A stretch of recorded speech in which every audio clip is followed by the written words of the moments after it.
ಈ ನಡುವೆ ಶೀಘ್ರವೇ ವಿಶೇಷ ಅಧಿವೇಶನವನ್ನು ಕರೆಯಬೇಕು ಅಂತಂದ್ಬಿಟ್ಟು ಎಐಸಿಸಿ ಅಧ್ಯಕ್ಷ ಮಲ್ಲಿಕಾರ್ಜುನ ಖರ್ಗೆ ಅವರು ಪ್ರಧಾನಿ ಮೋದಿ ಅವರಿಗೆ ಪತ್ರವನ್ನು ಬರೆದು ಒತ್ತಾಯ ಮಾಡಿದರು.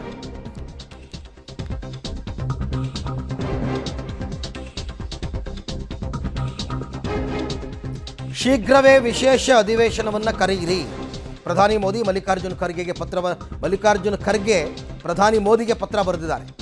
ಕದನ ವಿರಾಮ, ಆಪರೇಷನ್ ಸಿಂಧೂರ, ಪಹಲ್ಗಾಮ್ ಉಗ್ರರ ದಾಳಿ ಸಂಬಂಧ ಚರ್ಚೆ ಆಗಬೇಕು ಅಂತ, ವಿಶೇಷ ಅಧಿವೇಶನದ ಅಗತ್ಯ ಇದೆ ಅಂತ ಖರ್ಗೆ ಅವರ ಆಗ್ರಹ.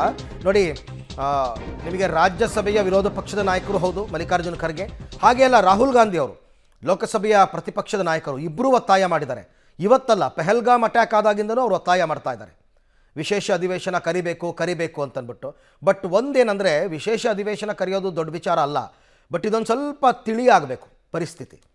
ನಿಮಗೆ ಇಲ್ಲಿ ಸಭೆಗಳ ಮೇಲೆ ಸಭೆ ಮೋದಿ ಮಾಡ್ತಾ ಇರಬೇಕಾದ್ರೆ ಅದು ಅಧಿವೇಶನಕ್ಕೆ ಬಂದು ಗಂಟೆಗಟ್ಟಲೆ ಅಲ್ಲಿ ಚರ್ಚೆ ಮಾಡ್ಕೊಂಡು ಕೂತಿರೋಕ್ಕಾಗಲ್ಲ.